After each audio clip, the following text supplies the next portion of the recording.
Bakit naman nanginig ang tuhod mo nung nakita mo ako?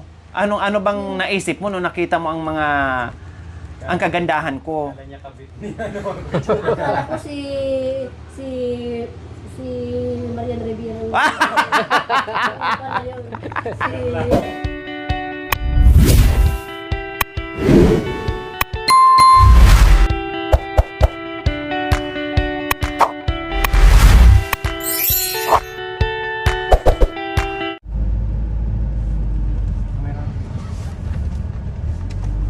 Nainit.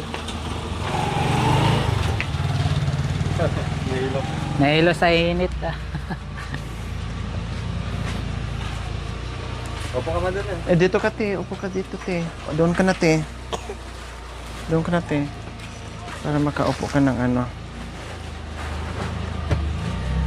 So, ayan po mga kabayan. Sa wakas ay nakarating at nakauwi kami dito sa bahay ni Ate Princess and Kuya Jerome po mga kabayan. Umuwi kami na may dala-dalang biyaya. Yes, eto na po mga kabayan. Sabi ko nga, nag-enjoy sila kanina sa kanilang pamimili pag-grocery mga kabayan, pero mukhang nakalimutan ang bigas. Sabi ko, napuno na yung cart, pero wala kayong bigas. Kaya, sabi ko sa team, bigas. Wala silang bigas mga kabayan. Okay, sige. Ilagay natin sa sa loob. Kuya Jerome, yung ating mga grocery, patulong ka na. Opo. Oh, paano mo muna yung... Nasaan na yung panganay? Andiyan po sa loob. Okay. So, nandyan na pala sa loob. So, ayan. Yehe. Ganito lang taga mga kabayan, no? Talagang napakainit sa Pilipinas kung mahal. Nakuha niya lang sa huli. Pwede makipasok? Opo, sige po.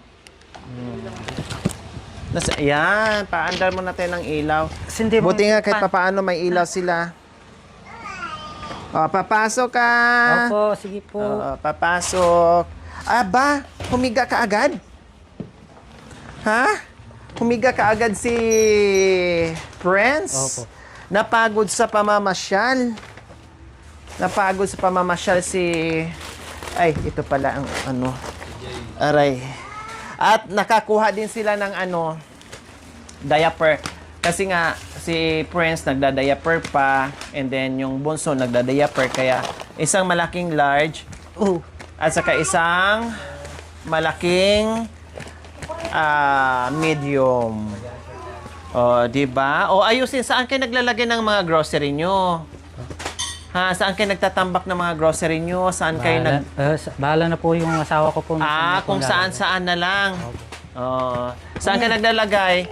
Ate Princess ng mga ng mga Hindi groceries mo. Ilagay mo muna, ipwesto mo kung saan. Sige, ayan po mga kabayan. No? At si Ate Princess na bahala kung saan niya ilagay yung kanyang pinag-grocery. Mukhang mapuno ata yung bahay ni Ate Princess and Kuya Jerome. No? Mukhang magtitinda kami ngayon, mag-grocery. Meron na silang sari-sari store. Aba, napagod ikaw, Prince? Napagod sa kakalakad. Mahina pala sila sa merienda, mga kabin. Hindi rin sanay kasi sa mga mga malalamig. Mahina sila sa sa tawag nito, sa merienda. So ayan, dito lang sila nakatira mga kabayan, no? Na pasok ko na yung kanilang kwarto, nandito na yung higaan, kusina, at nandito na rin yung CR. Yung higaan na ito, simpleng pamumuhay po mga kabayan, gaya ng sinabi ko. Kung meron man silang kita, no, ay sapat or kulang pa, mas priority po ng mga kabayan yung pagkain nila, no. Kaya itong tulong natin na pamimigay ng kalabaw, motor with kulong-kulong, no, ay swak na swak sa mga tulad ng mga kabayan kapag sila ang naswertihan, no. Katulad nito ni Kuya Jerome, na ang priority natin ibibigay is yung panghanap buhay, no? Yun talaga ang number 1 na tinitinan natin, panghanap buhay, para meron silang pagkakitaan Okay. para sa pamilya nila. Kasi yun ang importante. Katulad sa ginagawa ni Kuya Jerome, paghanap buhay. Halos ayaw nga niyang tumigil o ayaw niyang huminto sa pamamasada dahil hinahabol yung oras, hinahabol yung kita, hinahabol yung boundary, hinahabol yung panghulog sa pedal para mapasa kanila. So ito din po ang ginagawa natin ngayon na pamimigay ng motor with kulong-kulong para hanap buhay po nila mga kabayan pangsamatagalan. Hindi siya pangsamantala. Pangsamatagalan para sa pamilya dahil kung magbigay lang tayo ng cash dyan mga kabayan na walang reason, kung walang patutunguhan, magbigay tayo ng mamahaling gamit, kung walang patutunguhan ay baliwala po yung ating tulong. Pero kung magbigay tayo ng mapakinabangan nila, no, priority sa buhay nila ay habang buhay po nila yung pagkakitaan para sa mga anak. Dahil halimbawa, kapag meron ng income si Kuya Jerome, kapag nakamotor na si Kuya Jerome po mga kabayan, no, na kahit paano ay makakita-kita siya, no, kumita-kita siya ng okay, no, kaysa doon sa pedal niya mga kabayan, no, kumita siya ng maayos. O halimbawa, sira-sira ang foam nila. Sa ngayon mga kabayan, sira-sira ang mga foam nila, higaan nila, o kung anumang mga gamit na nakikita natin ngayon, mga sira-sira, no? Pero kung meron na silang motor mga kabayan, kahit papaano, itong mga sira-sira na mga kagamitan ng mga kabayan, kapag meron na silang magandang kita sa motor, ay makabili sila unti-unti. Diba? Kasi kung pedal lang po talagang asahan habang buhay ni Kuya Jerome, kasi ang dami ko nang kakilala mga kabayan, senior na lang, nag-senior na lang, namatay na lang sila mga kabayan, ang buhay ay ganon at ganon pa rin mga kabayan, sa totoo lang. No, hindi ko minamaliit. Hindi ko minamaliit. Maraming masisipag na mga kababayan natin na nagpipida na kapag paaral ng mga anak, hindi po lahat sinuwerte. No? Pero halos nakita ko, no, halos kilala ko at nakikita ko mga kabayan ay kawawa talaga. No, kawawa po talaga ang buhay nila. Tumanda sila, namatay sila na wala talaga mga kabayan. No, pati yung mga anak, ganun at ganun din. Hindi na nabago yung cycle ng kahirapan mga kabayan sa pamilya. Nandoon at nandoon pa rin mga kabayan. Kaya, mas priority natin magbigay ng mga kabuhayan para katuwang at magiging magaan at yung mga bagay-bagay na kung anumang kailangan nila ay unti-unti lang mapag-ipunan at unti-unti nilang kamit ang kung ano pang iba nilang pangarap. Ang importante, may motor sila na hindi na nila hinuhulugan, kuya. Okay. Di ba yung iba dyan? Meron nga silang bagong motor, no? Meron nga silang sariling motor, pero hinuhulog-hulugan pa nila. Di ba? Di ba nabanggit niyo po kanina sa akin, sabi ko, bakit hindi mo sinubukan mag-drive ng tricycle? And then sabi ko rin sa'yo, bakit hindi mo sinubukan maglakas loob, kumuha ng motor para kahit paano mapagaan ang iyong pagdadrive? Pero ang sagot mo, hindi mo kaya. Siyempre, yung pan-down at natatakot ka sa obligasyon buwan-buwan sa hulugan, baka hindi mo kaya at mahatak lang. So, sayang ang pinang-down, sayang ang pagod, sayang ang hinuhulog, and then hindi makasurvive, ang ending hatakin. Diba? So, yun yung mga rason niya mga kabayan. So, ngayon, pabor na pabor sa'yo, Kuya Jerome. No, pabor na pabor sa'yo sa lahat ng pabor. Ikaw na yung pabor na pabor. Pinaka-pabor. Dahil magkaroon ka ng brand new ng motor na walang mikos-mikos, no, na hindi ka maglalabas ni piso sa pinagpaguran mo dyan sa pedal, no, ang kailangan mo lang is kailangan ay magiging masipag, madiskarte. Alam ko masipag ka, alam ko madiskarte ka, palaban ka kasi hindi mo naman mabuhay ang pamilya mo kung number 1 ay naging sagabal sa'yo yung araw. Opo. Siyempre, kung nainitan ka, ayaw ko magtrabaho, ayaw ko maganap buhay kasi mainit. Pero yun, hindi mo iniinda para sa mga anak mo. Kung masipag ka, Nalang lilagaw. Walang pan. Tama, kung walang nilaga, walang... Tiyaga. Oh, 'di ba? Pag di ka matyaga, walang nilaga. Nilaga. So ngayon, yung sipag mo, yung determinasyon mo sa paghanap buhay, yung tiyaga mo ay madodoble pa ngayon, lalo kang sipagin, lalo kang gaganahan kasi may biyayang dumating sa iyo na kahit sino ay hindi makapagbigay sa iyo. Kahit sabi mo may kapatid ka. O sige, no? Hindi lahat ng may kapatid na abroad ay bongga kung magbigay sa mga kapatid. 'Di ba? Hindi rin lahat na may kapatid na mayayaman ay bongga din magbigay sa mga kapatid. Siyempre, meron silang sariling pamilya na iniisip din. So, kayo meron din sariling pamilya. Kaya ito, grabe ang pagkakataon na dumating sa buhay nyo ngayon, no? Ay kung gaano kainit ang panahon, ganun din kainit ang biyaya na dumating sa inyo ngayon, Kuya Jim, sa totoo lang. Diba? Yung iba dyan, manghiram pa, mangutang pa, pambili ng motor, o makautang o panghulog sa motor. Pero kayo, totally, zero, wala kang iisipin. Ang isipin mo na lang kung paano ka magkapasahero, kung paano mo gawin ang diskarte na kahit papaano ay magiging magaan palalo ang buhay-buhay nyo. O, diba, Kuya Jerome? Tama? O, kaya ang priority natin ngayon, ay yung motor mo. Walang ano-ano man o walang iba tayong gawin, kundi ang priority natin sa pagbalik ko dito next week kasi asikasuhin ko, mag-aantay ka sa update ko, no? Pagbalik ko dito ay isasama ko kayo. Pupunta tayo sa bilihan ng motor at pupunta tayo sa bilihan ng sidecar. And then, titinan pa natin kung ano mayayari. Magpa-practice ka muna. Pero nakapag-drive ka naman ng motor. Hindi pa nga eh. Hindi pa. Single, hindi pa din? Hindi pa rin. Oo, so madali lang matutunan yon. Kasi meron nga akong nabigyan ng motor din. Wala ding alam sa pag mamaniho ng motor. Pero ngayon, nako, nakikipagkarirahan na sa Mustang. Oh, sa sports car, nako, talo niya. Mas mabilis pa siya. Mas mabilis siyang sumimplang. So, sanay ka naman sa manubela ng motor at saka ganun-ganun, left, right, ganun lang din, no? Madali lang yan. Total, sabihin mo naman, yung kapatid ni ate ay nagda-drive. Magpapaturo ka na lang at saka madali yun. Ako nga, kayang-kaya ko nga, ikaw pa kaya. 'Di ba? So, yon ang gagawin natin. Mag-update ako kaagad.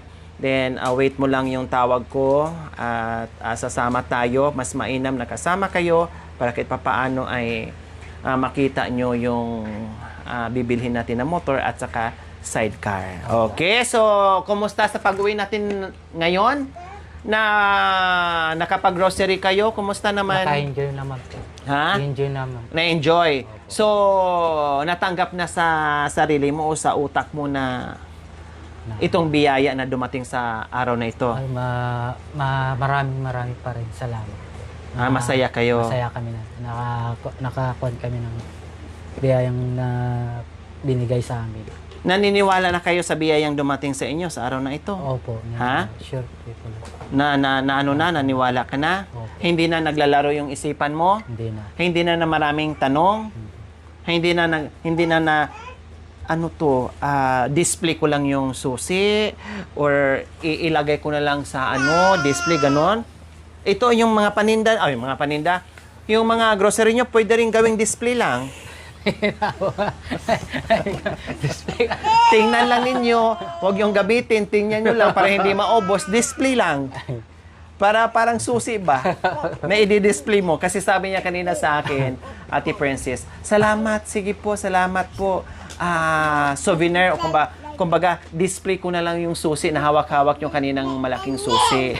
Sabi ko hindi lang display yan kako sa kanya, talagang totoo yan, kaya hindi pa namin binili yan. Siyempre, pag binili namin yan ay pangalan nyo mismo, diretso na. Akala niya siguro ate nagbibiro ka. Oo, talagang hindi siya makapaniwala.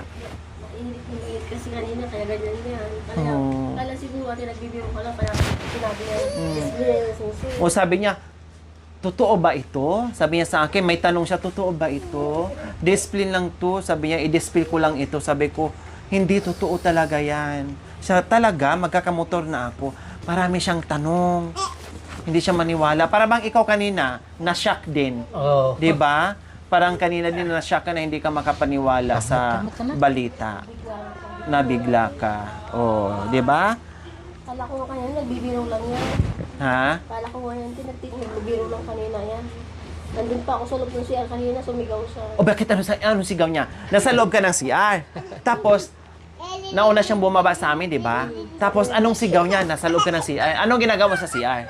Hindi ako. O tapos, nung sinigawan ka niya, naudot yung ihi mo, pinigilan mo. Sabi niya, Princess, may tao! Ah, may tao. Sino may tao? Brother. Ah! Hindi mo na tinuloy yung ihi mo, yung pag-jingle mo. Wala na rin, napigilan ko na. Kaya pala paglabas mo, basa yung short mo. Ay! Ay, nahiram ni Kuya na. Ay, Diyos ka. O, tapos nung lumabas ka ng CR, anong sinabi ni nilakay mo? May bisita ka, sabi ni Sassy. Mm. May brother. Tutulong sa atin, sabi niya. Brother, para na yung mga simbahan na Pero sabi niya, umiikot. Kaya lumabas. O tapos, nung nakita mo ako, anong nasa isip mo? Sa isa po kanina, yung nakita kita ate. Ayun, bilang nanginig yung tuhod ko. Biglang nanginig ang tuhod mo. Bakit naman? Bakit naman nanginig ang tuhod mo nung nakita mo ako? Ano bang naisip mo nung nakita mo ang kagandahan ko? Akala ko si Marian Rivera. Pala yun. Si Angel Lopsin. Wow! Akala daw ni Ate Princess, ang dumating si Marian Rivera. Yung pala, si Angel Locsin daw ang dumating. Ang kasama niya si Coco Martin. O tapos, nung nakita mo, Ate Princess, ano pang pumasok sa isipan mo? Sabi ko sa sarili, ay, yun na siguro yung biyayang tutulong sa asawa ko. Hulog ng langit, sabi ko. Sabi mo, yan kaagad ang pumasok sa isipan mo. Yeah. Ay, salamat, sabi ko pa kanina. Wala na. Hanggang na yung biyayang tutulong sa asawa ko. Tapos nakita kita, sumilip ka dun eh. Sumilip ka dyan, sumalubong ka talagang ganyan. Oh. Hindi nga ako naniwala kanina. Hindi kayo makapaniwala. Oh, 'di ba? Eh nung nag-usap na tayo, bakit sobrang iyak mo? Bakit? Ano bang naisipan mo? Bakit bongga yung iyak mo kanina? Yun po, yung matagal ko nang hinihintay na may tutulong sa amin na makabili ng mga gamit namin sa bahay. Tutulong sa asawa ko na hindi siya nahihirapan na mamasada, nainitan. Ibig sabihin, first time yung mamili ng ganito kadami? Hindi nyo pa na Hindi po. naramdaman ko kanina. Alam mo, parang kinukurot ang puso ko kanina, hindi ko lang talaga pinaramdam. Parang kinukurot ang puso ko kanina habang nag-grocery tayo. Kasi alam ko yung bang tuwing dakot nyo sa mga paninda, sa mga grocery nyo, mga napipili nyo, naramdaman ko kung gaano kasabik kayo, kung gaano nyo kagusto, kung gaano kasaya ang puso nyo na tuwing dampot nyo na may kasamang, halimbawa ito, hindi damputin ni Kuya Jerome and Ate Princess, parang, ay, salamat, nabili ko na to. Parang may ganun mga kabayan. Kahit tinititigan ko sila. Tapos parang kinukurutan yung puso ko mga kabayan kung gaano sila kasi pinipigilan ko lang yung emotion ko mga kabayan na parang wala akong nakita, parang didma lang ako. Diyos ko, maramdaman mo talaga mga kabayan kung gaano kasaya yung puso nilang dalawa na kahit bit-bit na lang ang mga anak na mga kabayan, nandoon yung saya sa pamimili ng grocery mga kabayan. Kasi nga, first time pa daw nilang na makaganito, makabili ng butuhan. O biro mo, 7,000 plus ito mga kabayan. O saan nila kikitain yung 7,000 plus? Diba? Kamuntikan pa nga nakalimutan yung bigas mo. Hindi ako nagsabi na, wala kayong bigas. Kasi na-enjoy nila yung paghihila o pupulot ng mga grocery mga kabayan na gusto. Sabi ko, sige, mag-enjoy kayo. Anong gusto nyong damputin? Hala, sige. O napuno yung cart mga kabayan. No? Napuno nga ang cart pero nakalimutan ang bigas. O, ang sarap sa pakiramdam na nakita ko sila na sayang-saya. Masaya? 'Di ba? Ang sarap sa pakiramdam no, Ate Princess no. Masaya. Tapos dalawa talaga kayo kanya kumbaga alam nyo yung budget pagdating sa bahay kung anong kailangan. talagang alam nyo kung ano damputin nyo, alam nyo kung anong kukunin, no? Talaga magkasundo kayo. O anong pakiramdam kanina habang nagdadampot ng mga grocery? Masaya. O, ikaw naman, Yung underwear ko, kinuha na. sabi kasi niya, bakit hindi ka bumili ng underwear, mama? May butas to. Kasi Yung kulong batang to. panay kalkal ni Papa. Kaya nabutasan. Napatawa ko, di ba? Umiiyak ka pero napapatawa ka. Nagsombong yung anak mong bunso, marunong na magsombong ne. Sabi niya, Loko ka! mama, Ba't mo kinalkal yung underwear ko? pinakita lang niya. Sabi niya, ang Bad ka. papa ko kasi nangangalkal sa gabi kaya nabutas na ang panty ng mama ko. Ako nga Kaya, nabutas oh. ibig sabihin, mas malikot pa pala ang kamay nito ni Ate Prince Nabutas sa kakap. sa kakapidal. Oh, syempre, alam nga magbihis ka na kapidal Naiya pa ako pagpawisan kanina ka na. nung nag-grocery tayo at Ha? naiya ako kanina na mamulot. Namumulot kanina. Daming tumitig. Okay lang, yun. Minsan lang naman yung hiya. Nahilakan pumunta dyan sa CSI. Ngayon na kayo nakapasok? Opo. Kanina lang kayo nakapasok? Hindi po kami nag-grocery pag ano. Kumukuha ka na pasero doon kay Jerome. Ay, doon din. Diyan lang ako sa palengke. Kaya pala kanina na-enjoy kayo sa Palengke, paano. tapos doon sa pinag-sintro. Alam mo kanina, Ate Princess, ito, nakwento ko nga sa kanya, naggasolina kami sa Sintrom. Tapos nakita namin siya, nakaupo doon sa ilalim ng puno ng kahoy sa tapat ng Sintrom. Di ba may kahoy doon? Nagpapahinga siya sa lilim. Tapos nakaganyan. Alam ko kung anong iniisip ni lakay mo. Siyempre, nag-iisip siya, pahinga mo na siya, magkano na ang kita niya, kung saan na naman siya pupunta, makapick up kaya siya ng pasahero. So marami siyang nakitang-kita ko sa mukha niya na talaga nag-iisip siya kung anong buhay na may pamilya. Tapos, nung after namin mag-gasolina, may mga kausap siya doong nagpipidal din. Sabi ko, ayan yung ano na yan, yung naka-blue, na nakasombrero, kako. May dumating na mga may edad din, no? May dumating na mga nagpipidal din. Tapos, sabi ko, saka na lang, no? Iba na lang, wag na lang siya. Sabi ko talaga, wag na lang siya kasi maraming pidal yan.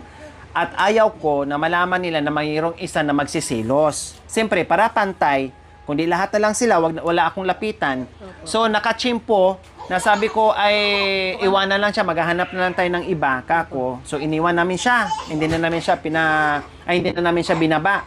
Pumunta kami doon sa Eskinita na papuntang infirmary sa unahan ng simbahan. Naghatid siya ng pasaheros. So, sinundan namin siya. Ito yung si Kuya doon na nagpahinga Siya yun ang iniwan natin na naghanap natin ng iba sa may simbahan.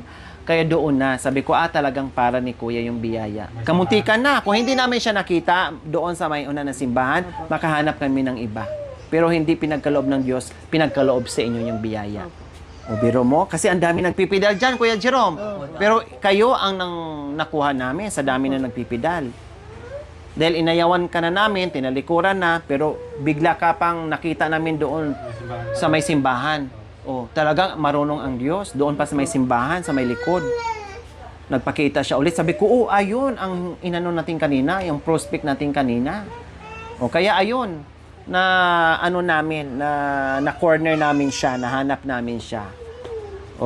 Diba? So, ayan po mga kabayan, ito, isa sa pamilya na mabigyan din natin dahil meron natin nabigyan sa pamaskong handog lang nakadalawang kalabaw na. Tapos, ito naman po mga kabayan, ibang strategy naman po mga kabayan. Kasi, nagda-drive po siya ng pedal, no? Kaya sabi ko, para naman mabago at makaahon ng konti sa buhay-buhay, magiging magaan para sa mga anak. Lalo na may anak siyang autism, mga kabayan, itong panganay niya, no?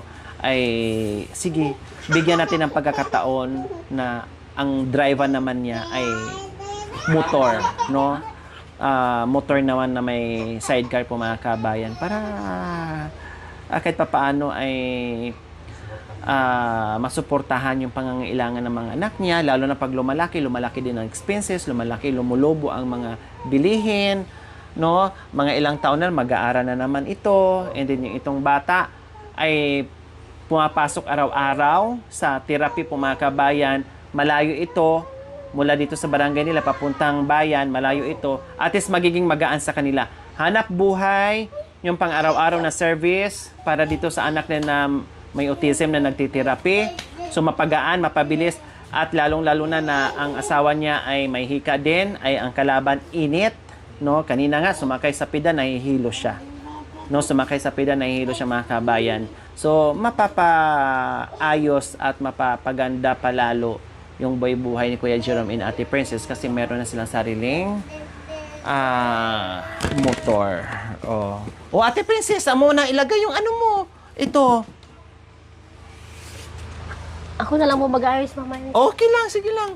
Tulungan kita, no problem. Huwag ka nang mahiya, ha? Kasi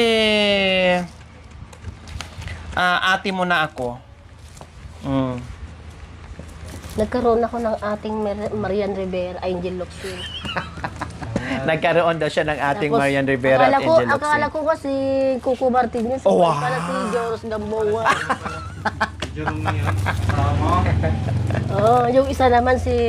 Marunong ka rin magbuladas, ha? Marunong ka rin si Marvin magbula. Agustin yung isa. Akala mo si Marvin Agustin. Yan pala si Empoy Agustin. Ay, naka. Yung mga dilata, ano mo na, tapos yung mga pagkain, isipirit mo na. O, ayan po. Yung mga gatas, tingnan natin. Yung mga gatas na binili.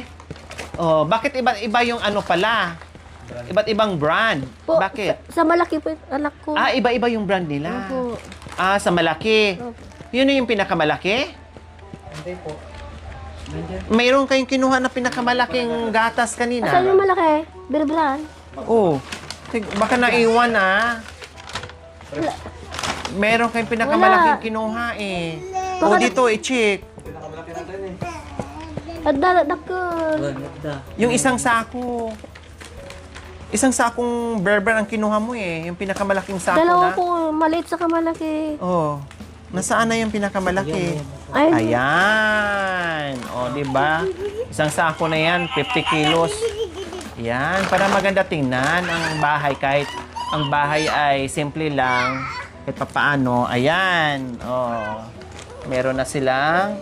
Baka ang gagamit yan ha, si tatay at saka si nanay. ate naman. Sabi ni lakay mo, wag ka na magpante para para tipid, mag-diaper ka na lang. Ayoko na mga anak. Tama na yung dalawa. Kuya, galit ka? Tama. Galit ka? Okay na yung Tumutulong na. okay na yung dalawa lang ate para hindi ka na mahirapan kasi kawawa naman tong panganay mo. Alam mo, tahimik lang siya. Very good, very good mga kabin, tahimik lang siya. Aday. Wara-wara. Dito. Tuyo lang sa atin yan. Pagkabilang na. Ayos ko Siya, na tahimik lang. ayos ko. Ayos na lang na namin mamaya. Mapulit kasi itong bata Okay na. Sige lang, okay lang. Dito isabit, para magkaroon. Ayan. Para makita ko na masaya din ako ba, na nakikita ko na mayroon na kayong tindahan. Dito na kayo bibili sa akin na may grocery ako. Ay, ante! Bili ka, ante! May grocery ako. May sari-sari store na. Si ate talaga. Ginawa ng grocery. Tapos may nakapaskil, bawal utang bukas na lang. Kinabukasan, paskil ulit. Bawal utang bukas na lang. Wala nang katapusan, bawal utang bukas na lang. Sunod balindahan, hindi ako makautang sa Wala nang namura na. Wala nang katapusan ng Ano ba talaga ate, magpautang ka o hindi? Sabihin Hindi. mo lang.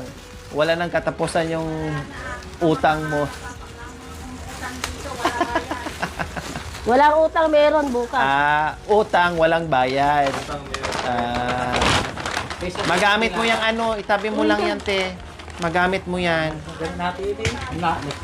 Ito na pala, ugasak di garap ang damdaman. Nagbangad atin ni Matis. Tama. Oh, Eh, nandiyan ba sa bitsin na? Isang ano yan. Pang ano nyo yung mga ano. Lagyan mo. Jake! Oh, sige lang, hayaan mo lang siya. Nag-i-enjoy din yung bata. Hayaan mo lang. Ganun talaga. Ito na lang sa grill. Oh, nag-i-enjoy ang bata eh. Ulam. Ulam. Hindi ka nabili sa...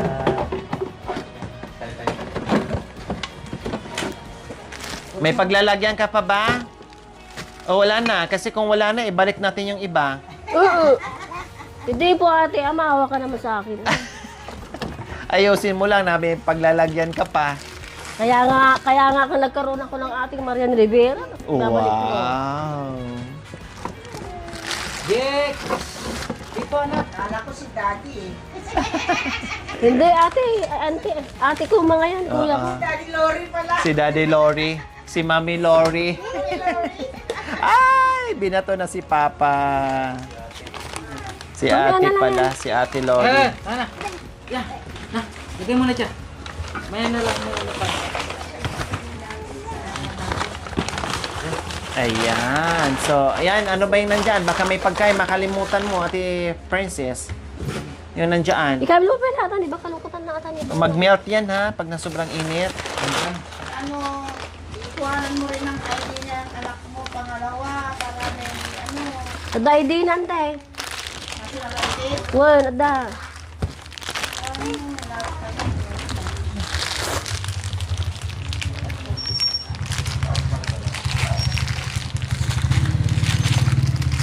Wow, ang ganda ng pagka-arrange ni ate Princess. Sinasabit-sabit ang yan dyan. Ang gandang pagka-ano niya. Pagkasalansan dyan. Oh, diba? Oh. Hindi shampoo. Shampoo? Baka nandyan sa kabila.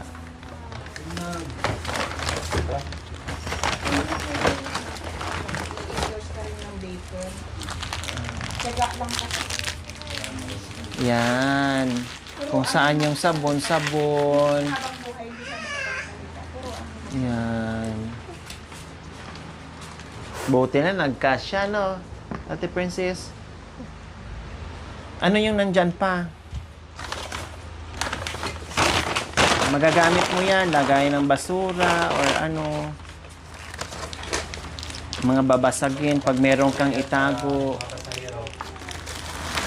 Ano yan? Yung isa. Rexona pala. Di siya she.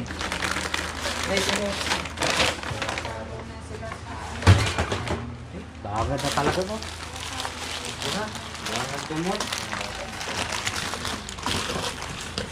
Nagkaroon bigla ng sari-sari store si ano, Bili kayo sa akin. Ate Princess.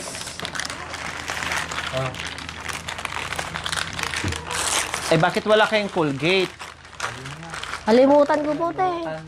Ibenta muna natin yan lahat. Bili tayo ng toothpaste at saka Colgate.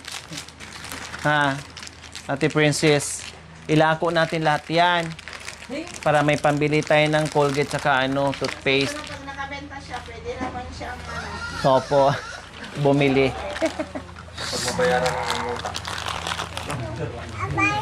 Papa, hindi papa ito. Hindi to papay, anak. Wag mong ano yung mga ha. Sabon, baka kukunin nila Ate Princess at akala na tinapay ha. Ano mo nang maayos, iligpit mo. Na hindi nila kayang abutin. Wala na.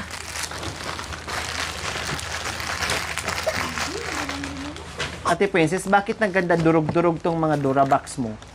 Binigay lang po sa amin yan. Mga bigay Opo, lang. doon sa kabila. Akala ko inano ni Wala pa akong Durabox, binigay po lahat yan. mga bigay-bigay lahat to, kaya pala mga durog-durog na. Opo. Pinagkatsagaan ko lang po. Oo, ayos pa naman. Kaya lang, lang ako, kasabi ko, iniisip ko, kasi may mga bata na may autism na nananakit ng nanay, tatay, nangangagat pa nga yung iba. Ilagay mo pala No, di ka tapos tunatan nagbabasag ng gamit. Depende Karton. kasi sa Kaya case mo ko di mga karton. kabay. Kaya naitanong ko. Kaya pala ganyan kasi mga durog na. Or minigay na sa kanila. Hindi pa. No, kaya ganyan. Durog-durog ka na. Pati pantit. Ha? Pantit, durog-durog na rin. Hindi naman na ikaw talaga. Grabe ka. Okay, sige, hindi na ako magtatagal ha. Ate Princess and Kuya Jerome, ha? Update na lang ako. Pupunta ako. Dito lang naman kayo, di ba? Lagi. Di ba? O, dito lang naman kayo lagi.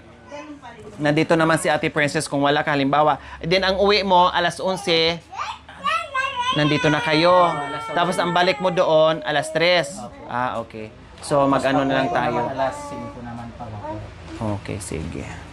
O, dito na kami. Mag-update na lang ako. Opo. Bye-bye. Bye-bye po.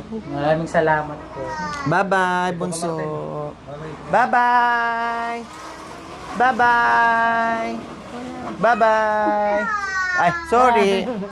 Salamat, O, dito na Kuya. kami. You're welcome. Thank you for watching. Don't forget to like, share, and subscribe.